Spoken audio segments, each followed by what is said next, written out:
Welcome to MotoGP Mac, where MotoGP fans come to congregate and fanboys fear to tread. Boy, there's a lot of them out there for the last while. Oh my God, there is so many fanboys, and they probably won't like this episode, I suppose, where we talk about things. And I'm sick to death of reading about Marquez, and you know he's the greatest pilot in the world, and and now that he has equal equipment, he's going to give him the upgrades, and you're just like, will you shut up? Not that I always love seeing people support the rider and be a fan to death and all that. I 100% get it, but it's just The extreme, the ones that are extreme. yeah, but like I think there's more going on than meets the eye of what we're talking about here. And I'll be slightly controversial in the way that I don't think Marquez was chosen. I think they were stuck with him. And I know that's a harsh word to say, stuck with him, but Yeah. some of the timelines that Gigi and Mark and them don't really add up to me. And the first thing that came to mind when Jorge Martin appeared through the door with Alicia Spargaro and into Rivola was Martin gave Ducati a deadline of June 2nd. Right. And June 2nd, there was a call from Rivola to the man or his boss to say, we have a chance to sign Jorge Martin. Can we get it done? And within 24 hours, let's just say 24 hours, the deal was done. Contract signed. It was shorter than that. They had him. No. They had to work through the night to get the lawyers to agree. I thought it was like 6 hours. No. But realistically, what happened was that when Rivola got the go ahead. Yeah. So for me, I don't believe that. I think that there's a lot of stuff that goes into that. You don't write that on the back of a Post-it note, like I said before. So I think they had that at the ready. So this is where I am at, is that I think there was fairly concrete discussions with Aprilia going on between Aprilia and Jorge Martin, and majority of the stuff was discussed and agreed. They were just waiting on his signature and his confirmation. So I think that phone call on the Sunday night, which is June 2nd, or Sunday evening, whatever it was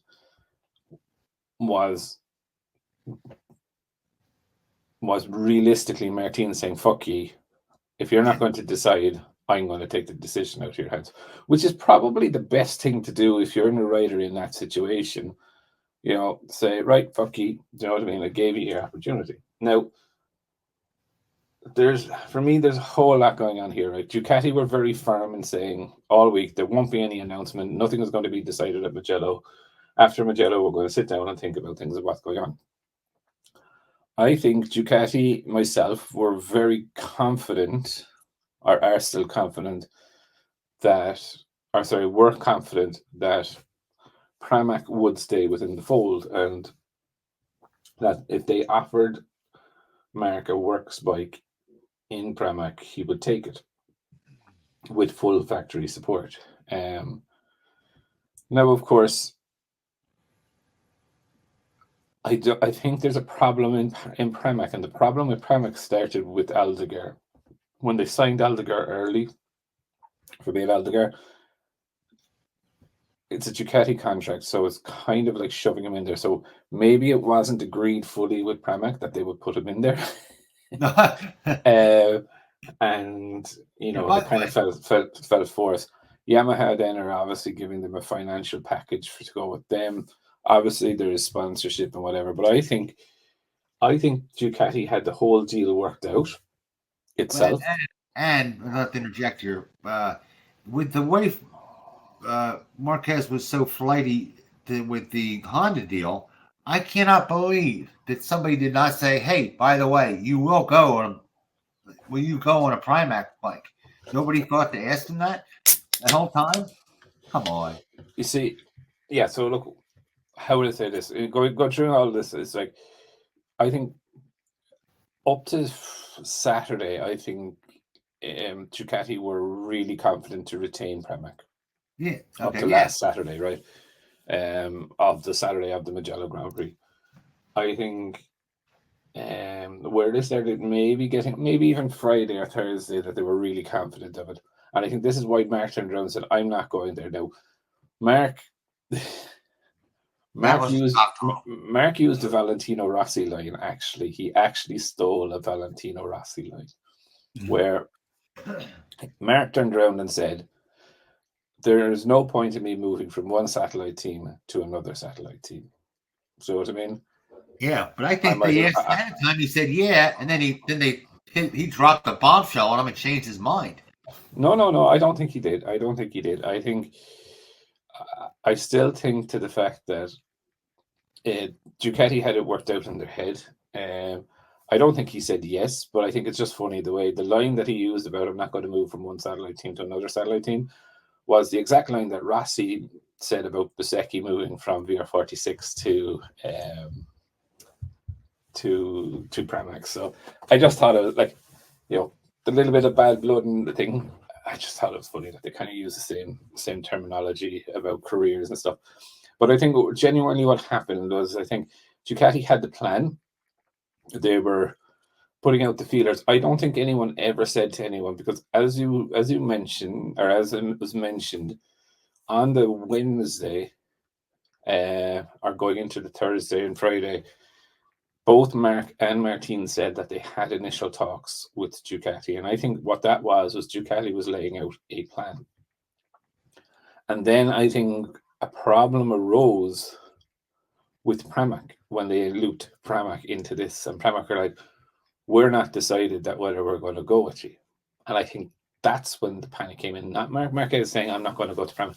Because realistically, they could have resolved that quite quickly, quite easily, and said, right, if it makes no sense, who would assume he's going to go somewhere without just one line? Hey, are you going to go? But again, you have to understand that this is the confidence that you carry. And remember, like we said 100 times, like, you want to be on the best bike, fine.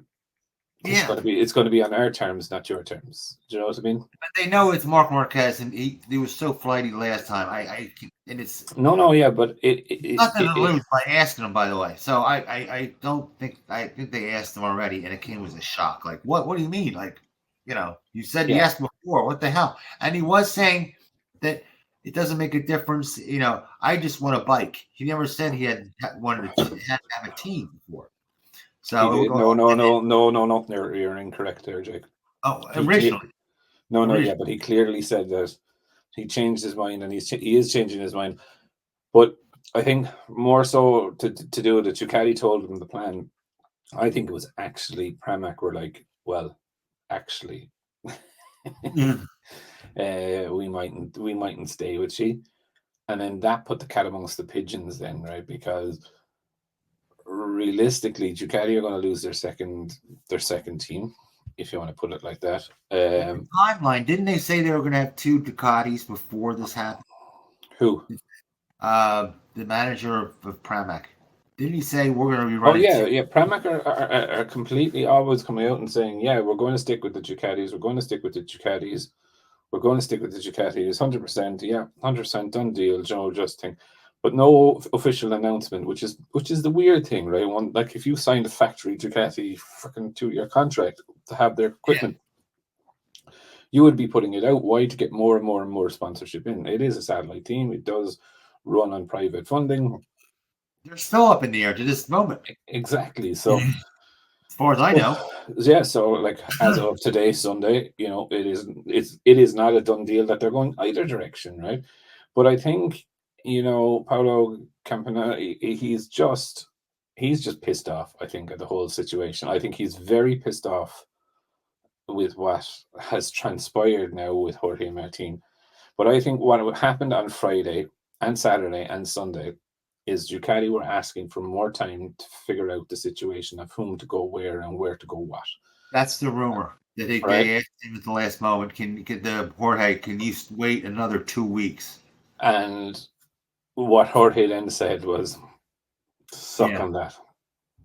And he is 100% right too, right?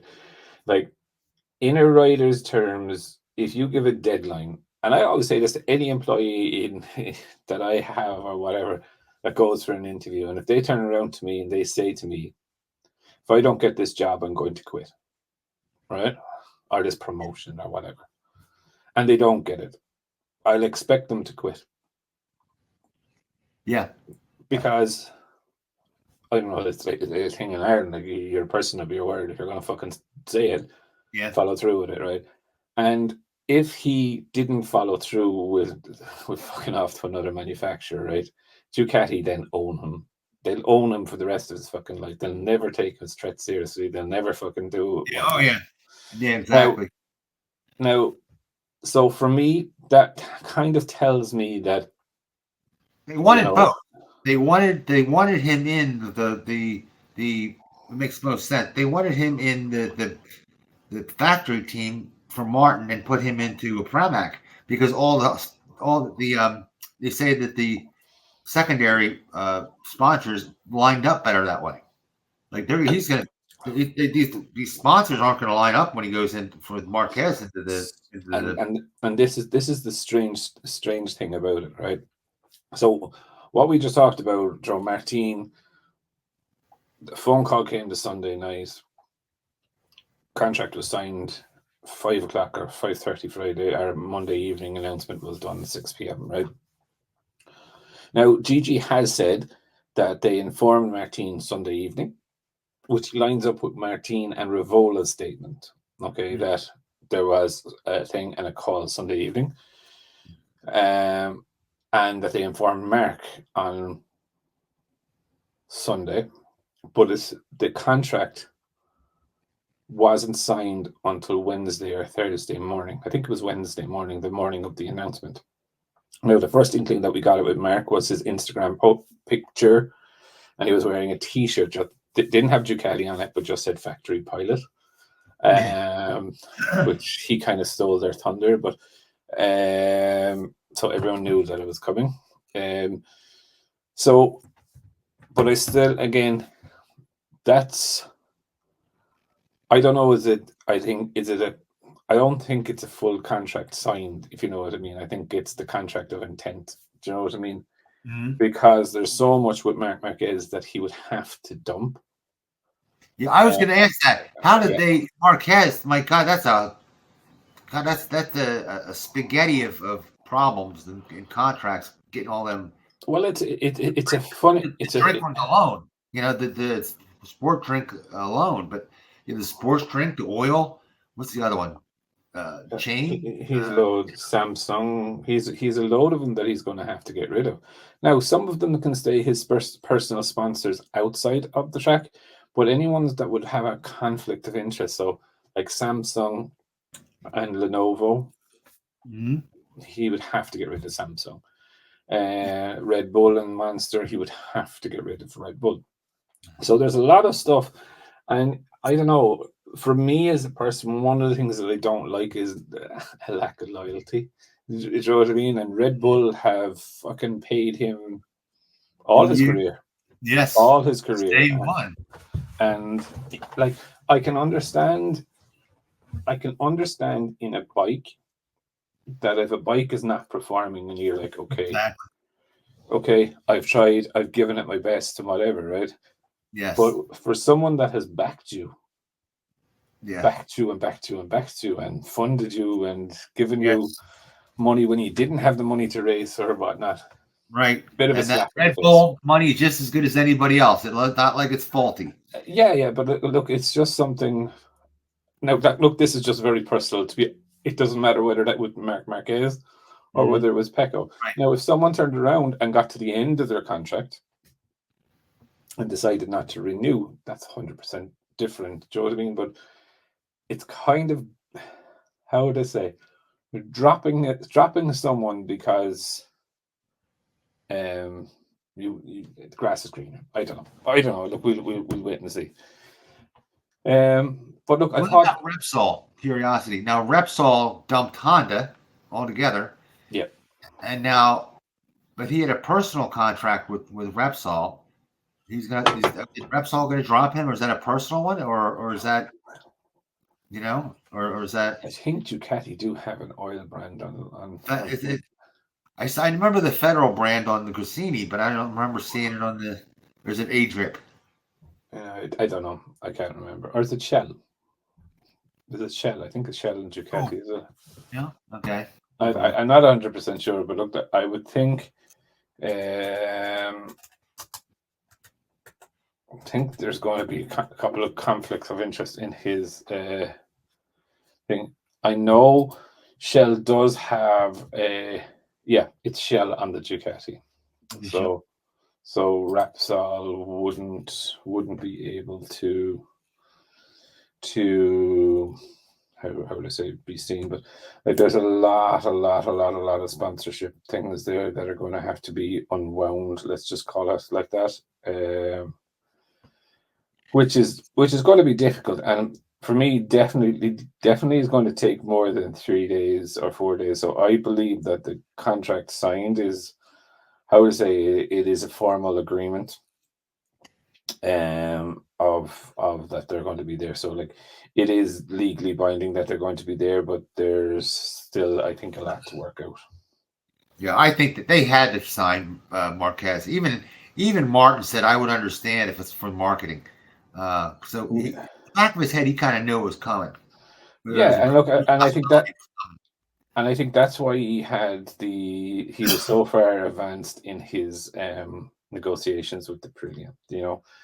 Like when you look at the Aprilia, you had Jorge Martin, or you had what's his name already there. Yep. Alicia Spagro already there, so it was the.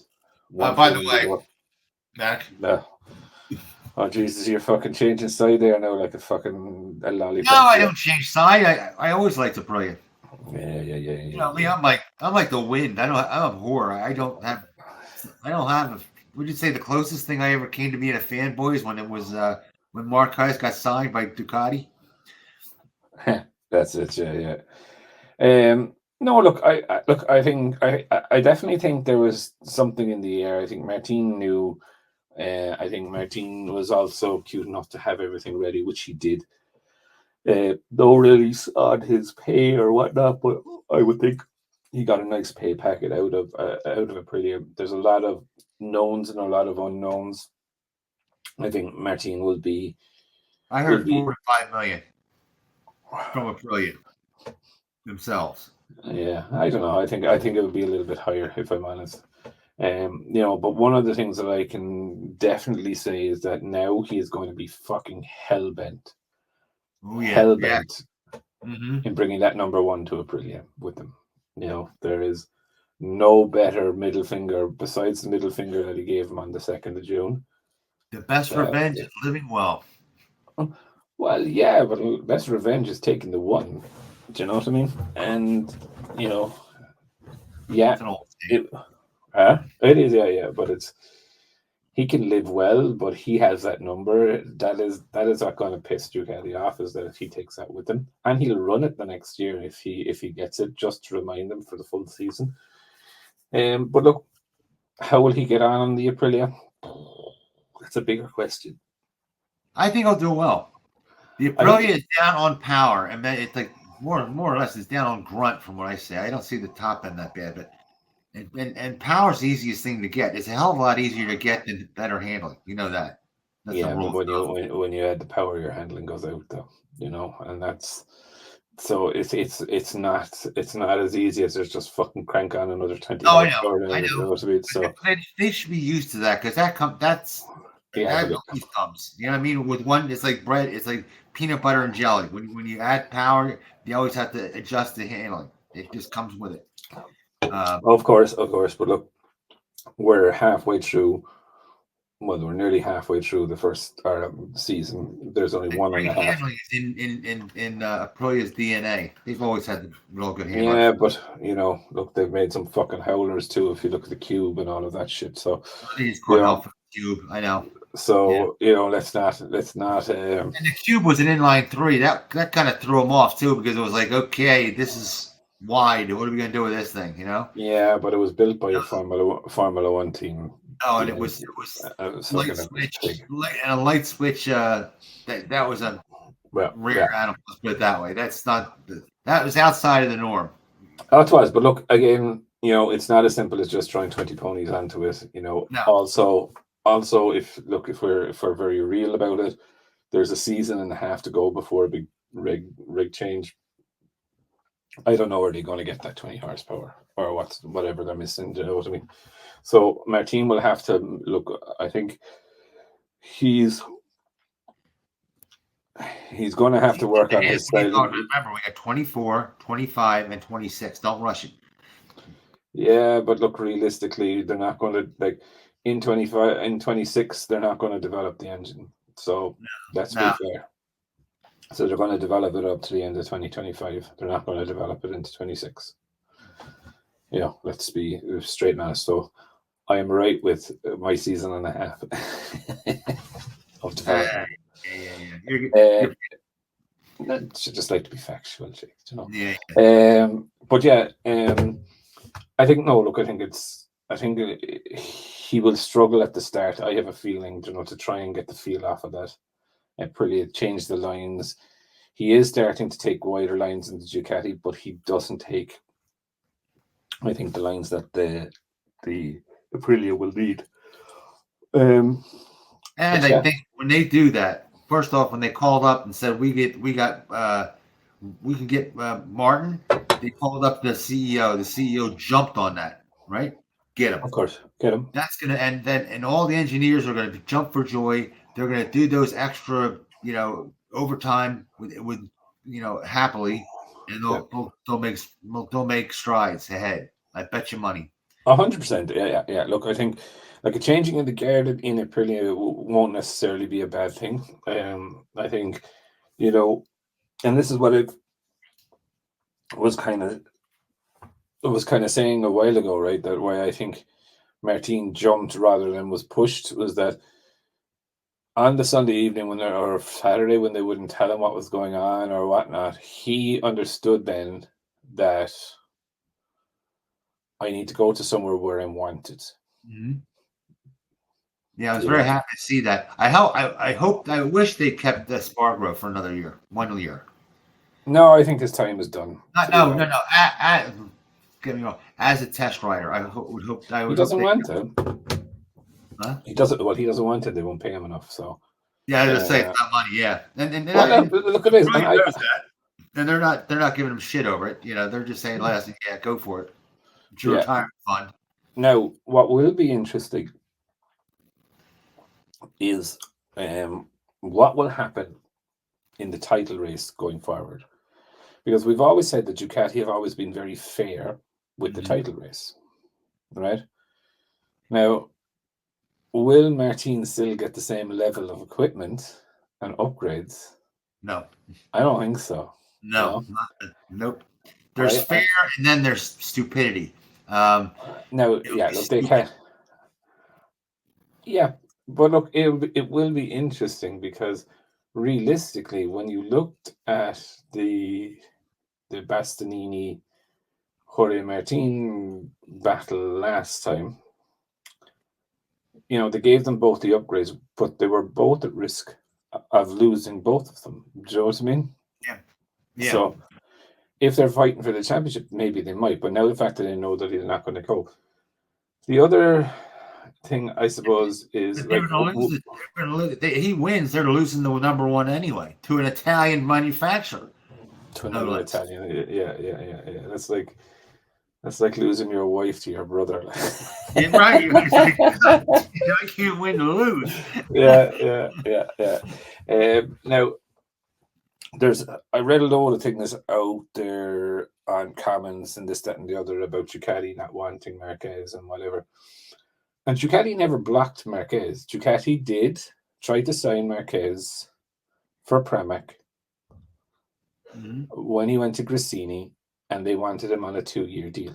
They weren't going to give him a factory bike on a 1-year deal so he could Right. fuck off to another manufacturer when he got his confidence up. And Marquez turned it down. So for any of the idiots out there saying that Ducati tried to block him, Ducati didn't try to block him, they tried to sign him. Gigi gave Right. the okay for it, but it was on a 2-year deal, not a Right. 1 year. And Mark only wanted a 1 year deal. And this is why he ended up in Gracine. Yeah. At a But Ducati. I don't think Ducati screwed Martin as much as they were stuck with a situation. They had to sign. Can you imagine if they didn't? They had signed Martin and they get beat by they lose. He calls Spencer Marquez and he wins the title. How talk about eating crow? Yeah, but look, there's not another bike out there really. Like, if you look at it, right? Okay, Mark is still a slightly. There's not much between Mark and Acosta, right? Except Right. experience, right? Mark is at the stage of his career that he now understands that he is no longer invincible, Right. right? While he And goes to everybody's the wanted edge, to see him though for years. Everybody's wanted to see him on a Ducati.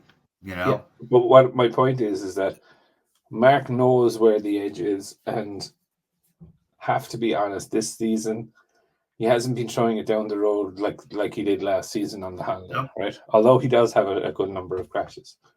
Where Acosta is Acosta believes he's invincible, Yep. 100%.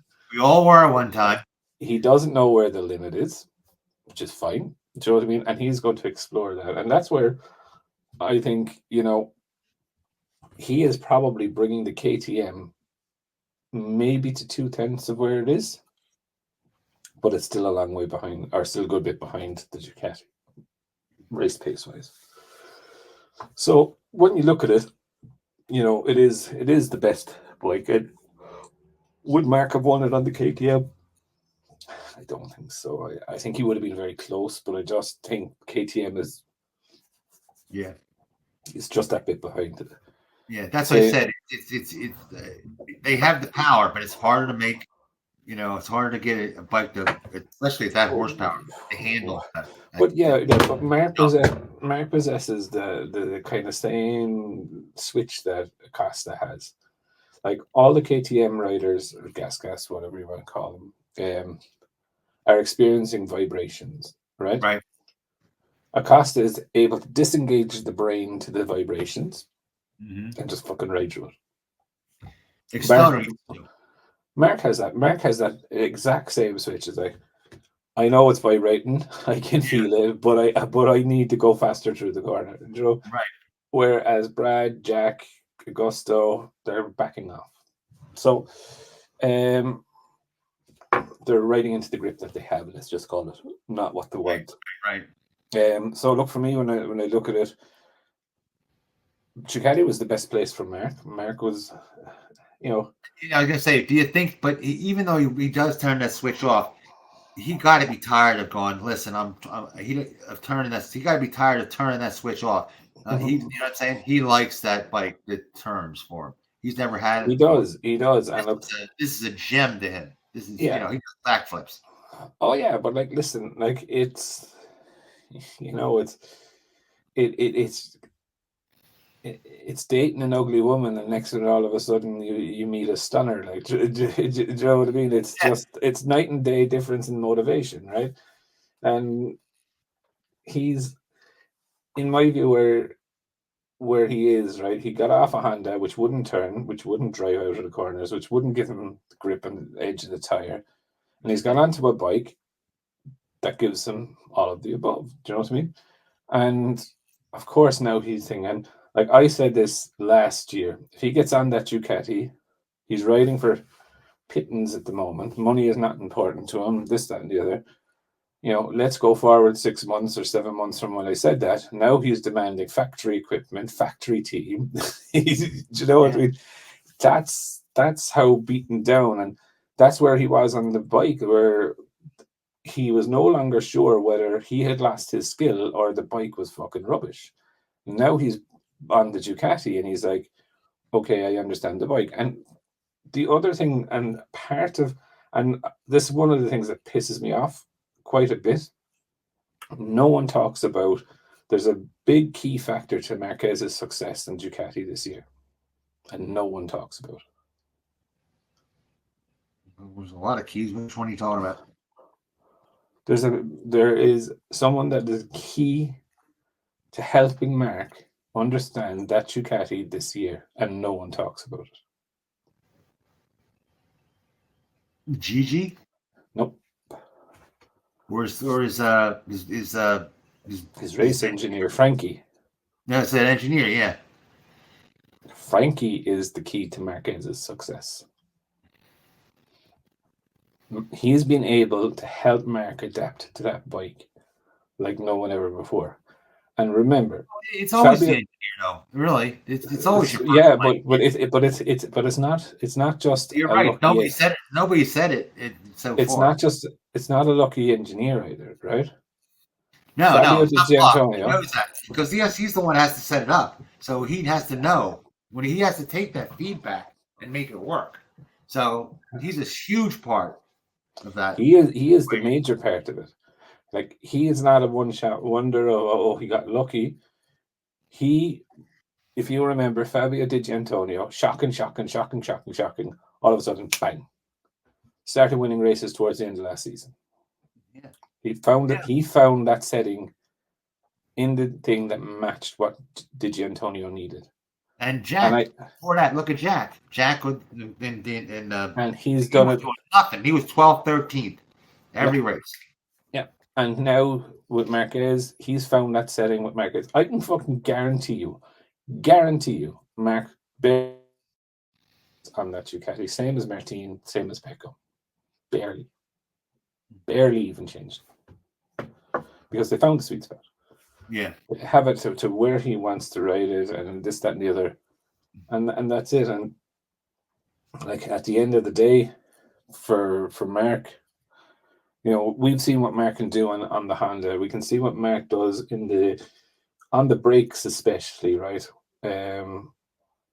Mark had to go through 3 or 4 seasons, or 2 or 3 seasons, where he made his lap time on the brakes. So now he has a bike that's incredibly stable in the corners, incredibly stable out of the corners, and incredibly stable going into the corners. He can probably push that bike later than anyone else on those brakes. Why? Because that's what he's had to do for the past 2 or 3 seasons to get the Honda to get even within a second of the fucking Ducatis, right? So the lads on the 24s, even if it is 0.2 of a second faster, Marquez is so used to braking so late into the corners, it's a natural thing now for him to do. Yeah. So he will mitigate that gap. However, he could, where he could run himself into trouble is outbraking himself and this, that, the other. And so far this season, he has been very, very good at not doing it, not outbraking himself and stuff. So, but it is still a long season left, and I think, when you look at the likes of last weekend.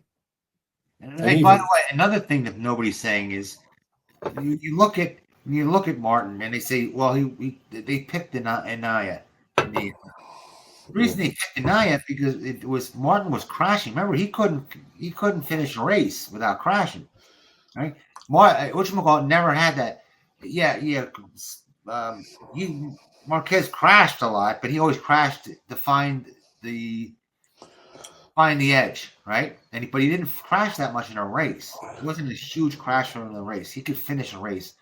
Martin was not finishing races, and that's the reason they picked him. He was, but I think Martin's attitude was far worse. Yes.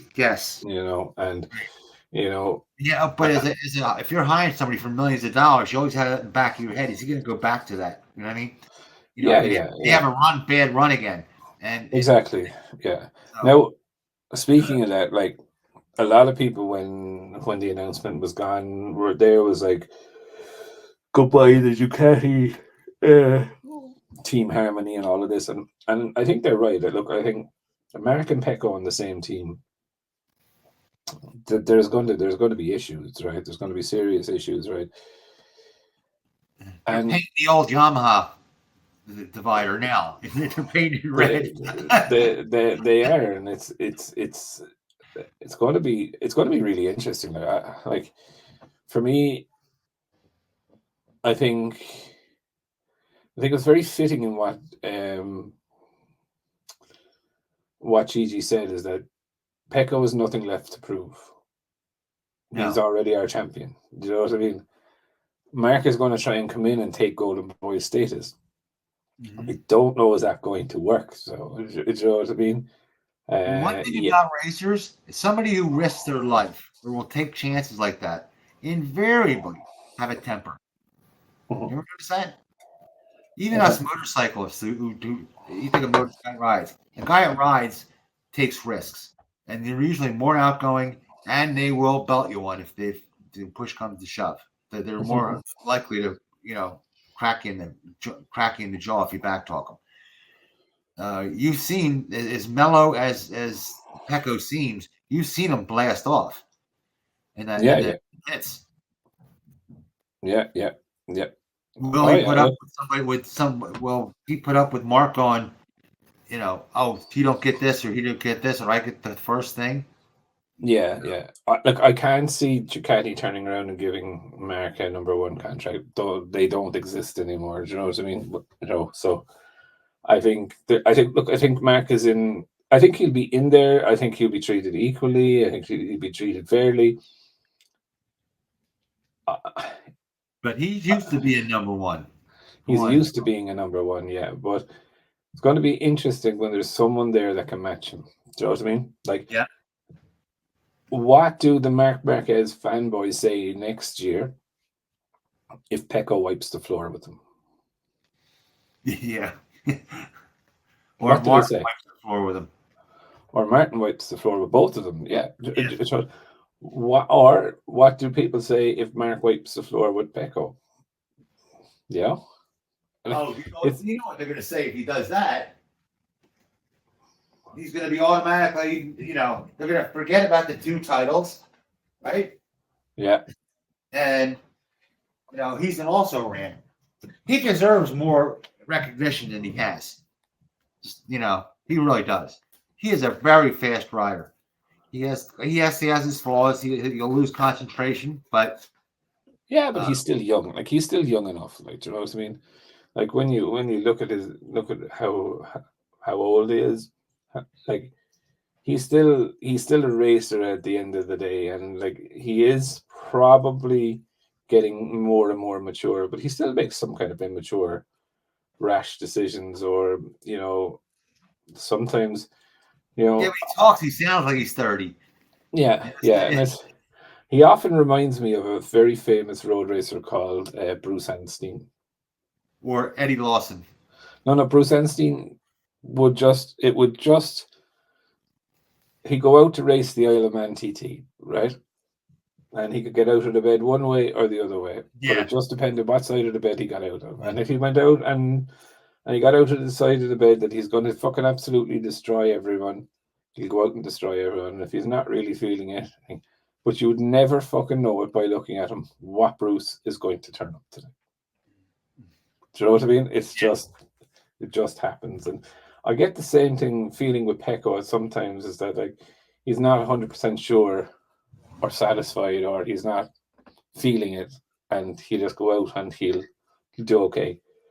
And then there's fucking days where he goes out and he's wound up. Do you know what I mean? His fucking cheeks are blowing inside in the fucking helmet, and he's like fucking gritting his teeth and biting the screen, and it's like, very important to check. Like if I was betting on fights, if I was betting on the on MotoGP, it was if he liked the track or not. When he likes that track, it makes a hell of a difference with him. Oh, it does. It does. Look, you should look at his move into around turn 1, turn 2 there. Oh yeah, the other day. Beautiful. Like, I class that as a MotoGP Senna moment, like, and that was, he put that bike up the inside of Martin, and he said, "Okay, you decide whether we're going to crash." Do you know what I mean? That was that moment. That was a Rossi moment, but the Magello moment, but it reminded me of Senna, actually. But then I suppose no one's really talking about the fella that's been fucking booted out of fucking Ducati, Enea Bastianini. And obviously, Italian press are going mad, and they're saying that he is on his way to Gas. Yeah. Which, Signed, isn't it? I thought it was all signed up. so let's just put it this way, Jake. Unless you read it on MotoGP.com, don't ever fucking believe someone is saying something. No, it's getting worse every day. You know, we are in the midst of silly season. Sure, at one stage now, I've heard that Delizioso was talking to manufacturers. Yeah. Oh yes. Yeah. Right. Come back. Anyway. And Iannone's another. Yeah, has another couple of options, and even Simon said it. He particularly goes, today there are so many fake sites out there shooting off. You never know what it is. Because I've seen it. Everybody's confirmed twice. Yeah. So. Yeah.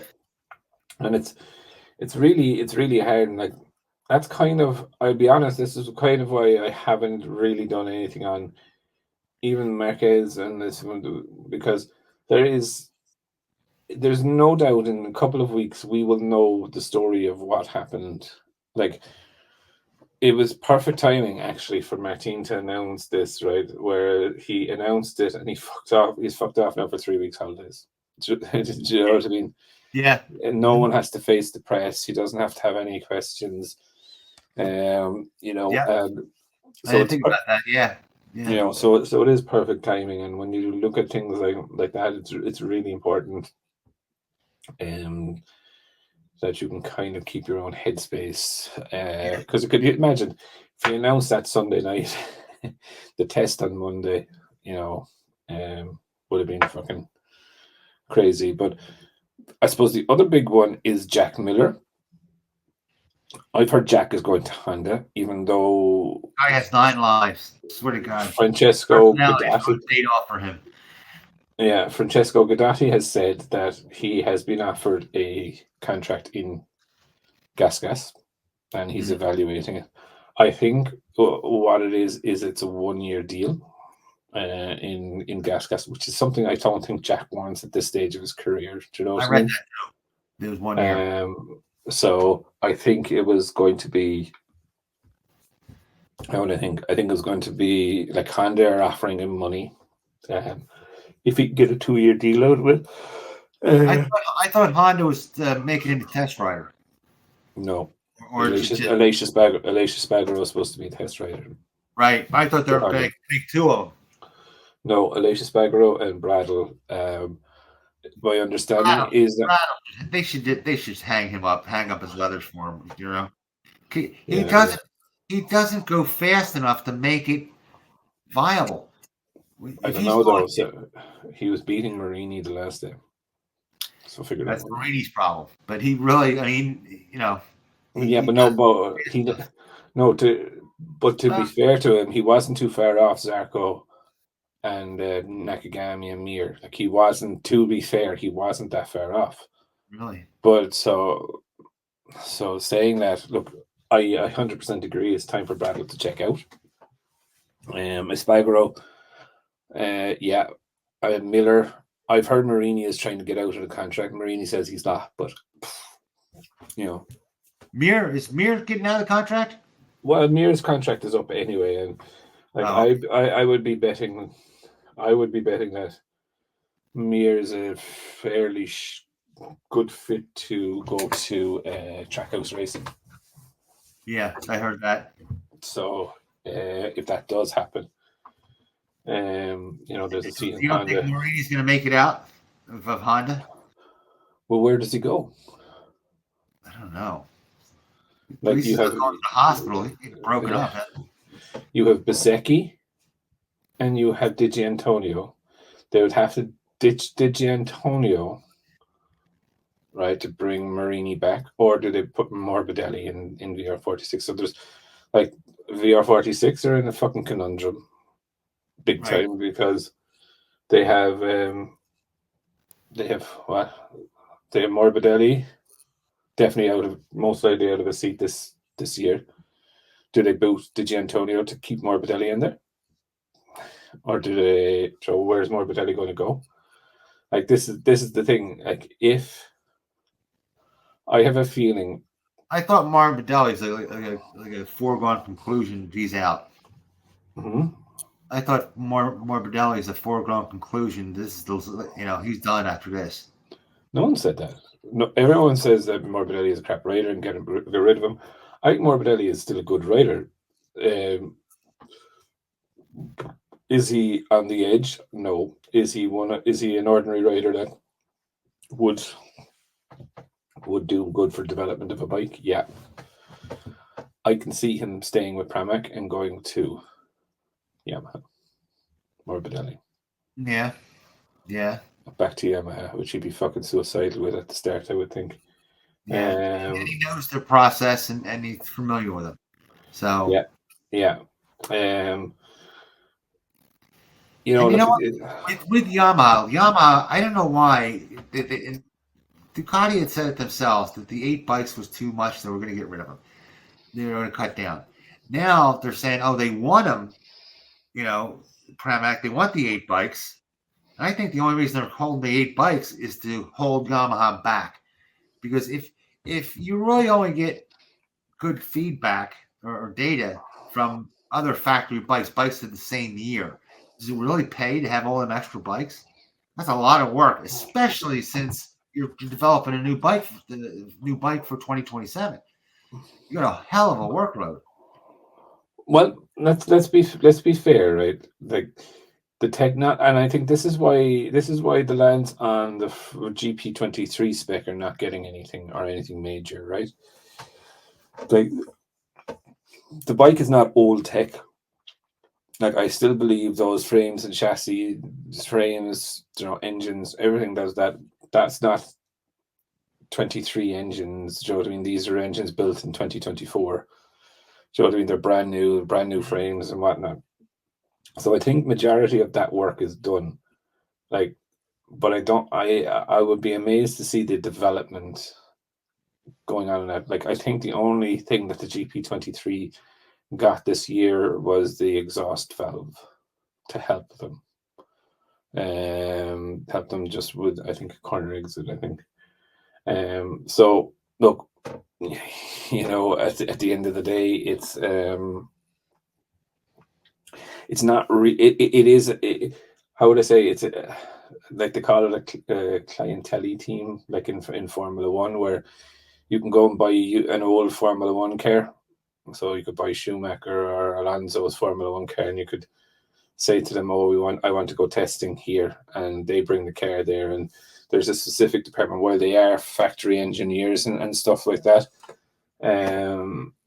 They're just there to mine those machines. Do you know what I mean? And if it needs a new part, they get a new part for it and whatnot. So it's not a direct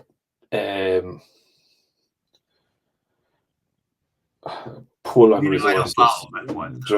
Yeah, but it's not a direct pull on resources because it's a paid for unit. Realistically, Ducati want more bikes on it for more data. That's the invaluable thing to Ducati. While the engines and stuff like that are different, it's all about understanding those black round things, right? Understanding the tires, what they're doing. Yes, I mean, but I'm saying if you have instead of 8 bikes, you have 6 bikes, but you have 4 factory bikes, right? You should have enough data. I mean, how much? The other one's just dragging on. I mean, it's just okay. We got more tire data. I disagree there, because every time a MotoGP bike turns a wheel, there's data collected and there's something more to analyze. So, for example, yeah, you're right. But how pertinent is it? I don't know. Like, how many different tire combinations can you run in a weekend? Loads. Do you know what I mean? So you can put people out. Yeah, tires is great. Yeah. But that's the most important thing, is to understand those tires. If you can unlock that performance out of those tires for all bikes, you will be golden, and that does give them a slight advantage. It's not a major advantage; it's a slight advantage, because for all 4 bikes or all 8 bikes, are not 100% comparing apples and apples. Some apples have a slice of orange in it. Do you know what I mean? And it's not 100%. But again, it's understanding the performance gains between last year's bike and this year's bike and stuff like that. So and it's And I don't care what you say, Ducati is having money concerns. Let's put it that way. Get into semantics. Um, so they're fine for money. I can guarantee you that. you always think you are such a worker. You think that they always have money. They do. There'll be depression. And Mac will go, hey, they got plenty of money.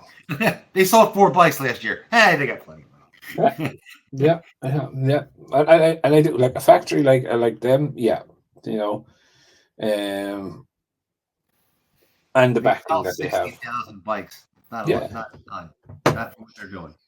Yeah, 60,000 bikes, a fucking $40,000 a basic bike. And Where no. Then it costs 35 to make it. So yeah, you know. but still, it's a brand exercise. As I keep mentioning it, Ducati is a brand. It's not just a bike manufacturer. Like you look at The margins did not look good. Let's put it that way. yeah, but look, they're there to race. They're not there. I don't think they're to make money. They're the same philosophy of and that Enzo Ferrari had. Do you know what I mean? Yeah. know, That's Audi's baby. Oh, it is. That's the other side of it. Do you know what I mean? Audi has been bike nuts. Like Audi actually had their own motorcycle in 1978. Yeah, but look, it's Audi. Audi are mental into motorsport in general. Do you know what I mean? And from bikes, they're well, they're going into F1 now as well. Do you know what I mean? Yeah. But they have like GP bikes they say they have like the CEO has a GP bike in his office. They have them in the hallways. Well, he's fucking right too. If I could, I would. You know, but yeah. Look, I think it's going to be interesting. Like silly season is fully in underway now, and I think a lot will be settled over the course of the next 3 weeks. Who's kind of going where, what's happening? The main kicker now is what is happening with Pramac, because that is going to be 3 years. I heard 3 years, free bikes, and they're paying them. Like they're not only the bike's free and the tech is free, but they're giving a stipend on top of it. Well, they're desperate, like for folks usually like Pramac or Grassini, they pay the manufacturers to get the bikes. They lease them, and they pay for everything they do. This is like the opposite. This is like, I guess, like a factory. What do you call it? It's a factory. It's a factory done deal. Yeah, you're running it. You get money from it. Yeah, and look, that's the thing. Like I think Paolo and Bersoi have a big thing on their hands to get Prima on board with the change. But once their main sponsor is on board, laughing. I think it makes financial sense. Oh yeah, God yes. Like what must they be paying for Ducati, Meg? And I know that like people are saying, oh, they're playing one off against each other to get a better deal. Like they're not going to get a better deal than on factory Ducati. Do you know what I mean? Yeah. Regardless, of like that's not going to come cheap. Like, do you know what I mean? Now they're giving it to free. You can't get cheaper than free and paying you to do it. Yeah. Yeah. Now it does beg the question. Then though, if they do go to Yamaha, who gets those factory bikes? Yeah. Yes. Is that going to go Grassini? Or is that going to go VR46? Mm-hmm. And now if Marquez has any say, it's going to go to Grassini. You know that. And if Pecco has any say, it's going to go to VR46. Why would you think that? There's somebody because Pecco's. Oh yeah, that's right. That's right. Yeah, he's in there. What am I saying?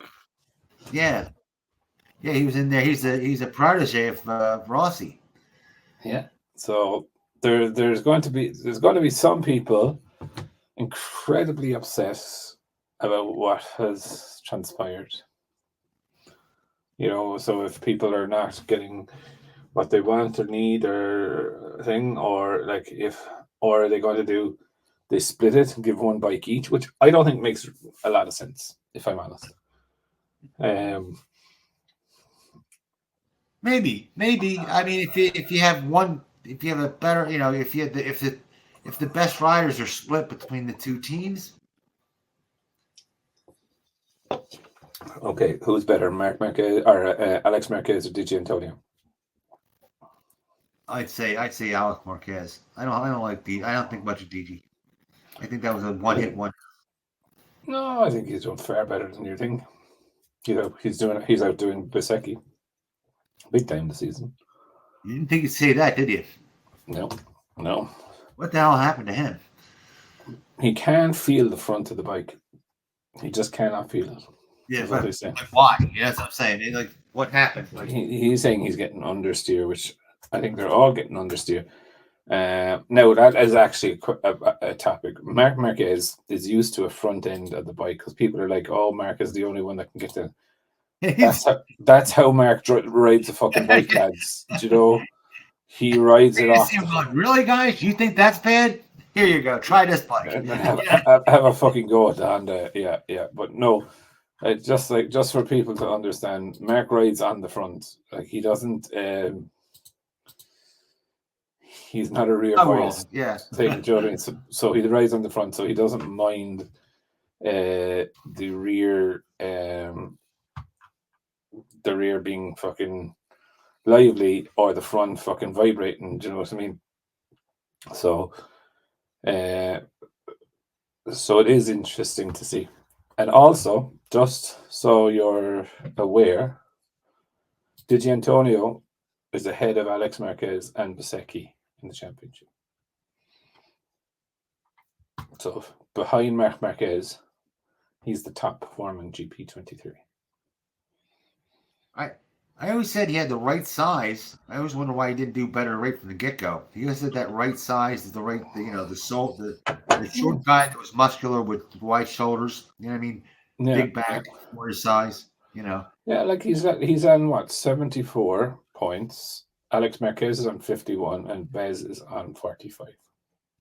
9th, 10th, and 11th. Marc Marquez is on 136. So what's that? 60 points. So, but look, anyway,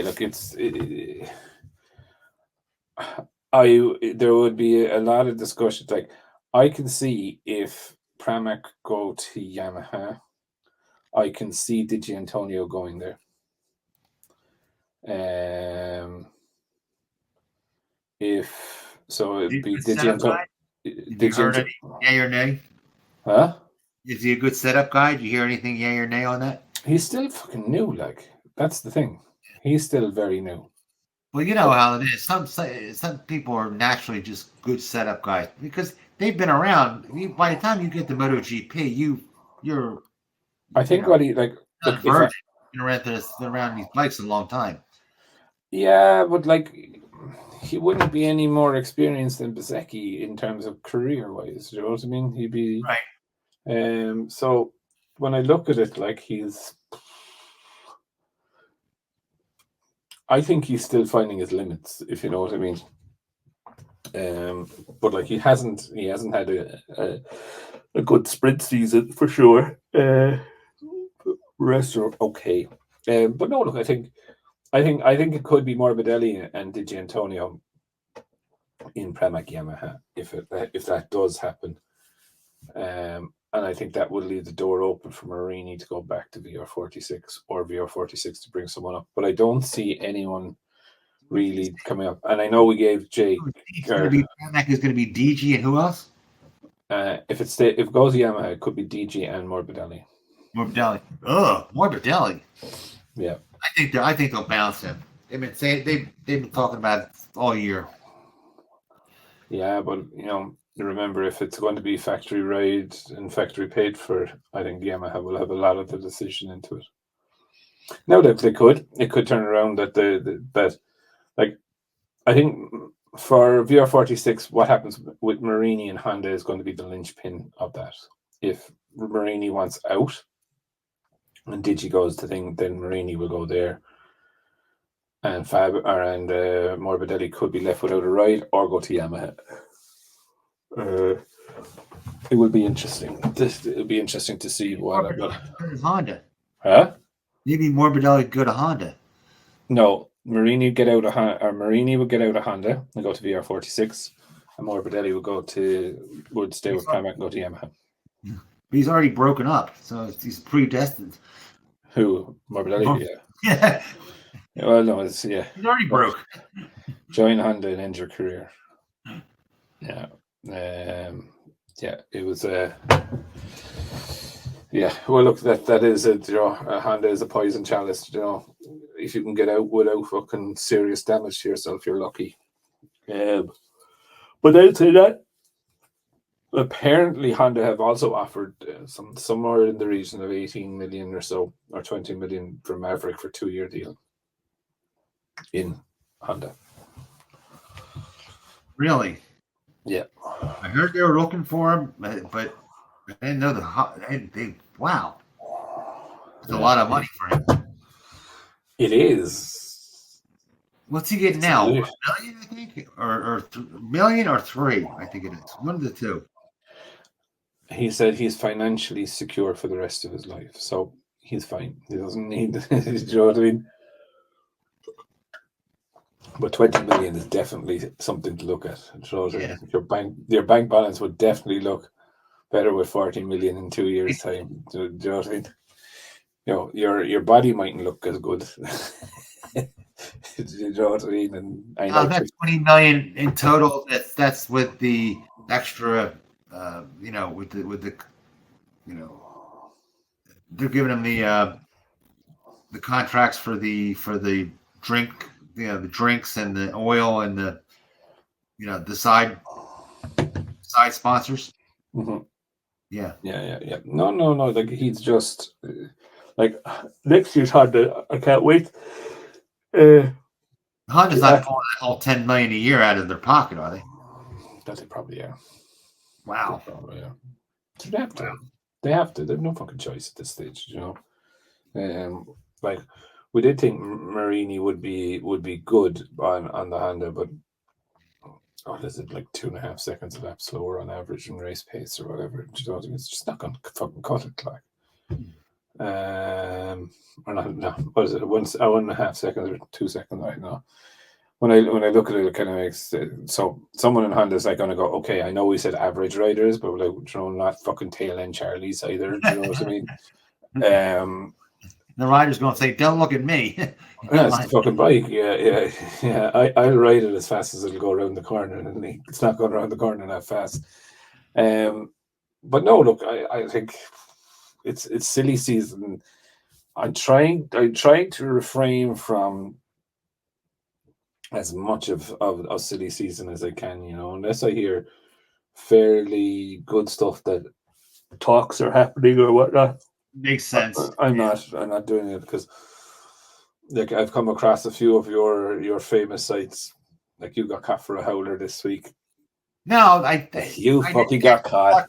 You got caught. Watch this video. Fuck off. I did, but why I did that was I said there was the first time that anybody had, other than us, right, had said that Marquez, being that he has the trained reflexes, it's going to be harder for him to get that, the front wheel. He's always used to riding off the front, and it's going to be tougher for him to ride off the back wheel of a Michelin. That's what I meant. I said, this is somebody else agreeing with us. That's what I was. Yeah, Jake understood this week of how AI works. Yeah, I was really surprised. He said, "Oh, that's somebody copying off us." I said, "Really? I didn't know that." But we've hit the big time, I guess.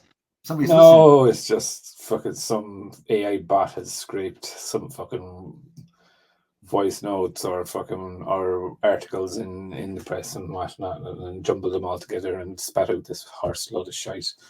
You always know it straight away as soon as those videos. So I watched, I think about 15 seconds, and I think my response to it was, "Jake, this is pure shite."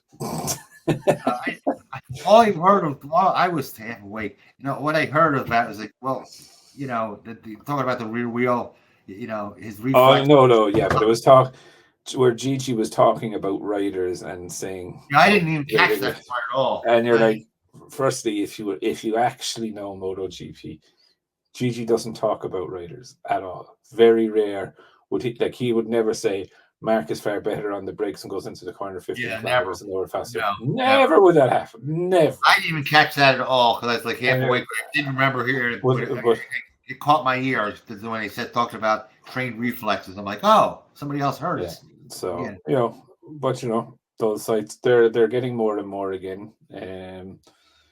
Which is, I think I blocked like 5 or 6 of them this week alone. I report them.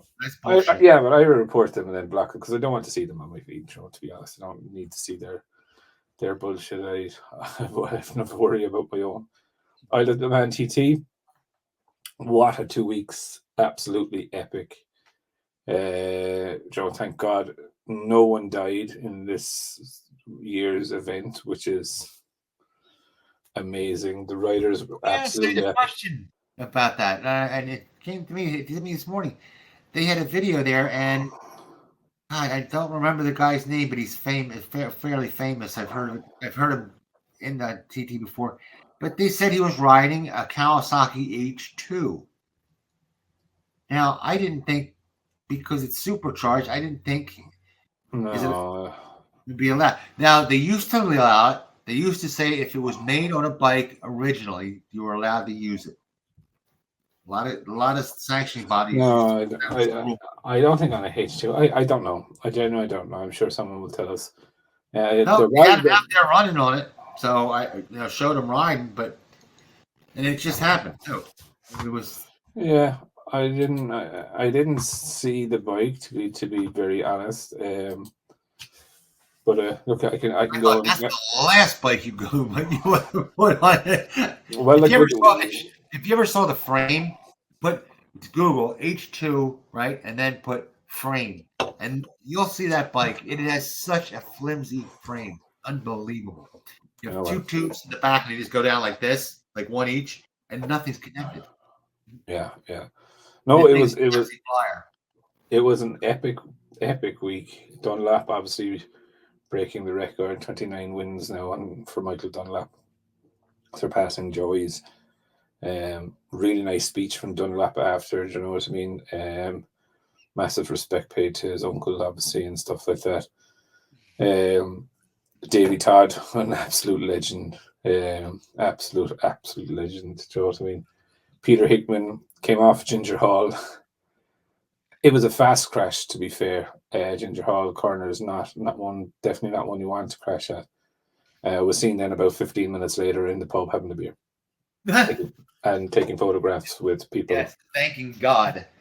Yeah, but it's just, and I have massive respect for Peter Hickman actually, and I was at last year's Northwest 200 with the young fella, and he was going out on his Super Twin, and he was walking up towards us, and I said to my uncle, I said, that's Peter Hickman, do you want a picture with him? And my uncle was like, all right, fucking Jesus, right, yeah.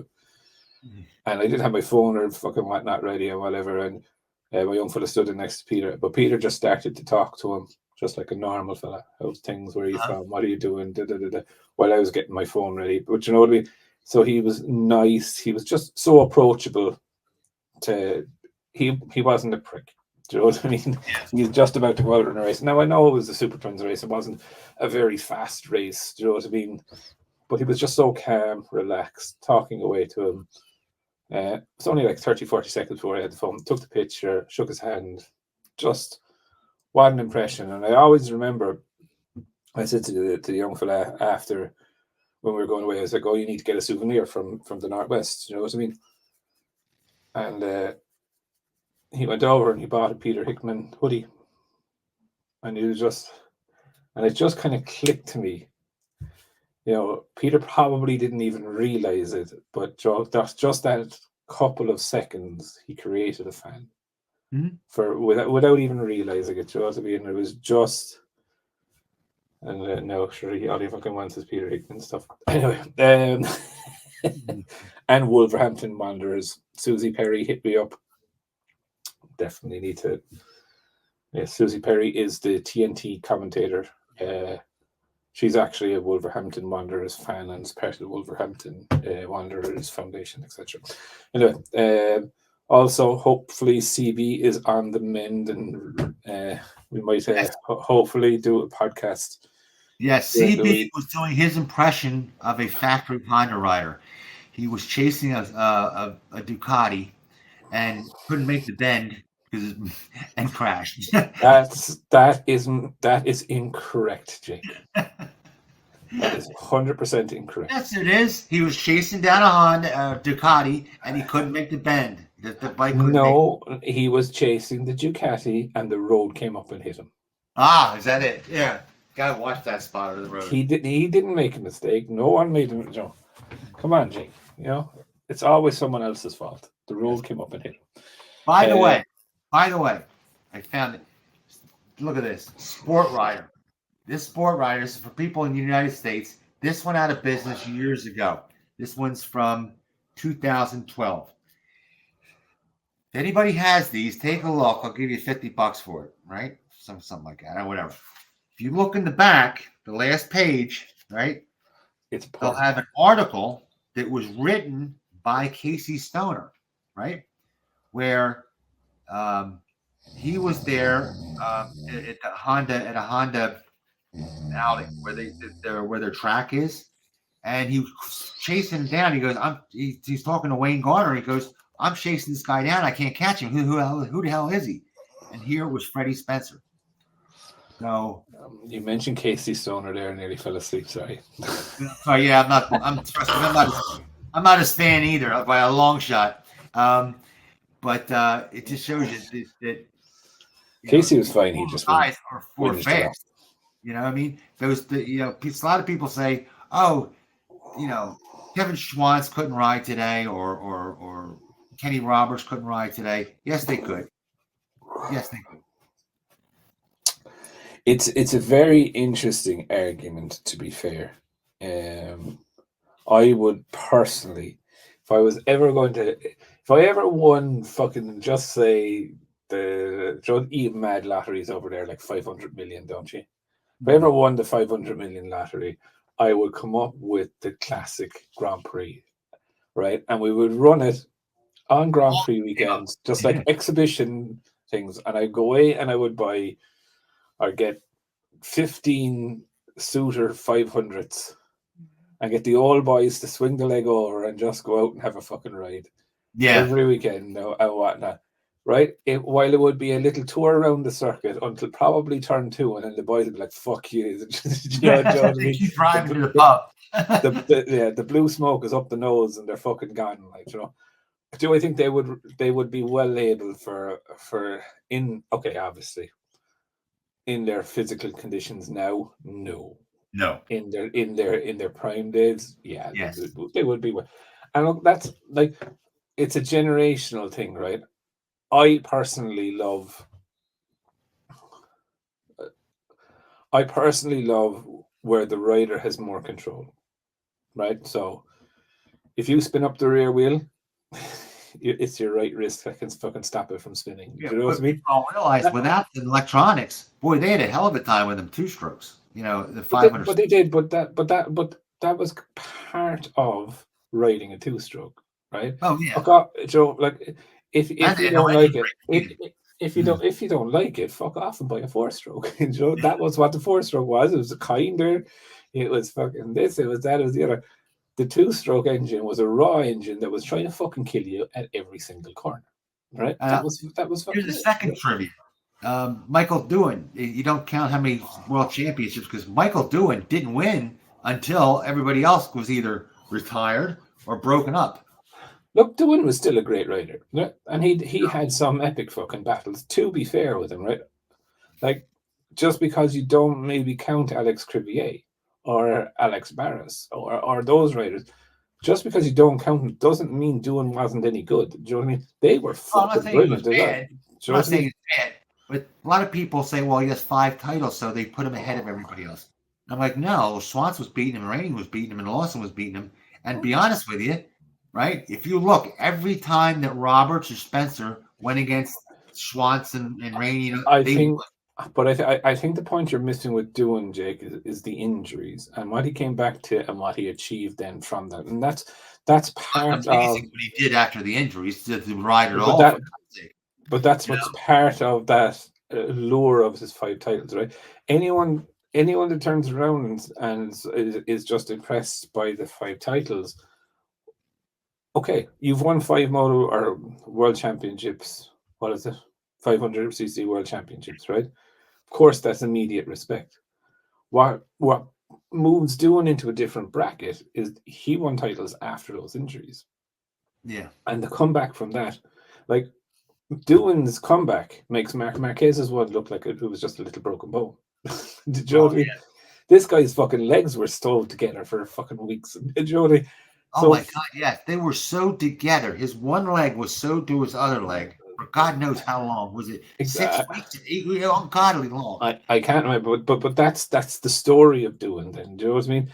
And like it was different. It for me. That's why he's up there in the gods, and is because not just because of his skill to win 5 championships, because of his grit and fucking determination that I'm not going to let this beat me. I will not let this beat me. I fuck off. Like, do you know what I mean? That was the fact that he didn't retire made him a little psycho after that. I mean, come on. That's But that's hunger, Jake, and like any racer can immediately identify that passion. Do you know what I mean? And he brought it to the next level. Like, do I think the likes of Schwann's doing Crivier, all the greats before that went before us, would they handle today's machinery? They would, because today's machinery is the normal technology. yeah. Go Yeah. back 20 years ago, the bikes that they were riding was the normal technology. Do you know what I mean? It was the highest pinnacle of that technology. Roberts 20 ran with spoke wheels and tires. Believe it or not, quite folks, those tires weren't as good as the tires we got on a bike out in Yeah. the garage. Yeah. They were like round rubber bands, in comparison. Mush, round mush. That's all Yes. they were. But look, that's part of racing and the evolution. And like for me, I am much more happier watching 500cc racing than I would be watching MotoGP, because I fucking love the smell of two-stroke. Do you know what I mean? And it's and people that have been at the first corner of a 500cc race will understand what I mean. It's like fucking bikes all come down, they hit the fucking brakes, everyone is pluming fucking blue smoke out the fucking back. The lads are gone, they've disappeared down the fucking track or whatever. You're still sitting there like a fucking pig in shit, smelling pure castor oil, burnt, and you're just like, right? Did you check out the rotary the rotary engine bike I sent you? That is amazing. I didn't. But yeah, I feel like saying, "Whoa, you want 850 cc's? Here you go. How about an 850 cc rotary? We'll get that speed back up, man. 319 horsepower per liter, no superchargers, nothing. And you know how much the engine weighs? 42 pounds. Oh, look, I have actually shown a bit of confidence in what the KTM fella said. That they're only going to be 20, 30 brake horsepower down on the current engines. That's good. Like, they'll redevelop that within 2 years. They'll get that back. Do you know what I mean? Yeah, but he's he's the guy out. He's like the odd man out. The rest of them are saying like, yeah, but this guy is probably one of the ones that knows what he's talking about. No, the other teams, the other manufacturer. I haven't heard any from a technical person other than him. I'm trying to get onto what's his name. Thomas something from Yamaha that I know. He's an Irish guy. Yeah, that'd be a good guy. Yeah, just about. Matter of fact, there was an engineer. He probably won't talk. He probably won't talk. Kevin Cameron's famous. Kevin Cameron's a famous engineer, and he said same thing. He goes, what they did this time is that the bore, they made it so small that it's the killer, because what happened is they didn't do that last time, and then when they came back, the bike was just as fast. Yeah, but I don't think they're going to be. I don't think the bikes are going to be as fast down the chute, but I think they're going to be faster in the corners, which is the worry actually. Yeah. Um, True. you know, bikes touching the fence, I don't like it. Do you know what I mean? But yeah, look, I think. Anyway, we got a couple good years left. Well, I don't think there's like a lot of people are going on about the thing. I don't think it's going to be that bad. I think I don't think they're going to make that fuck up again. I think it's very easy for us now sitting here going, I remember back in 1992 we had to say dickety because fucking someone robbed this and we had the balls of it that time. It doesn't necessarily mean. Well, you're very optimistic too. I am being an optimist, Mhm. because we're fucking stuck with it, right? So you can be a fucking negative Nelly all you fucking want. It's happening. Get used Yes, to it. you are. Either embrace the change or go fuck yourself. Yeah, Irish Uh, to the bone. Let me tell you. yeah, but look, there's so much happening now in MotoGP. It's going to be interesting to see what pans out in the next 2 to 3 weeks. I just feel bad for the Liberty media. Why? Why? Because they put these rules in, and it's I think that was a poison chalice on the way out for Dorna. They probably got paid a ton for that. We'll get into that another day. I don't think so. I genuinely actually believe that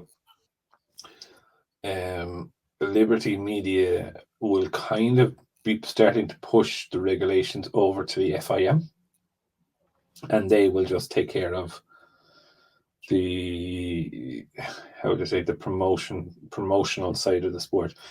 Because what you're going to see, okay, everything is going to stay intact for now with Old Man Dorna there and this, that, and the other. But very soon, I would say within a year, they'll start to be putting people Yeah. and making moves in that, and then all of a sudden, it will become a little bit like how Formula One is run, where the FIA run the technical stuff, Yeah. and the Liberty Media or the FOM then run the promotion and the event and all of that stuff. So I think that's what will happen. I think that'll probably be the best then, because you will have the FIM and the teams talking about technical regulations and safety regulations and all of this. Of course, Liberty Media or Dorna will be involved in those talks, but they're there more so on a show side of things rather than a technical side of things. Do you know what I mean? But nothing, that change will not happen until Old Man Dorna is kind of pushed aside, which will happen. 100% will happen. He's old enough, for God's sake. He is, but look, like you could see it with Formula One. They brought in Chase Carey to work alongside Bernie Ecclestone, and then after a year or so, they got rid of Bernie. Do you know what I mean? And that was it. Right. And I think that's what happened with Dorna as well. There's Old Man Dorna. They'll get rid of him. They'll put someone else in there, and then they'll put someone in level with them, if that makes sense, and then they'll push them out then when they're ready, and that'll be that. Liberty then will have full control with someone who is from their branch. And one last thing, by the way, just off MotoGP. If you look at BMW, they're pushing that they're making a new R20. It's like a power cruiser, right? And if you look at the front of this bike, it has the ISR brakes I was telling you about, those 6-piston caliper brakes. And those brakes are always on every, like a Kasi or the Arch. They're really expensive, $80,000, $90,000, $300,000 bikes. They put them on the big bikes. Are a lot of horsepower and a lot of weight. Arch says they cost $6,000. They don't. They're $1,000 a pair. They're not even that expensive. They're from Sweden.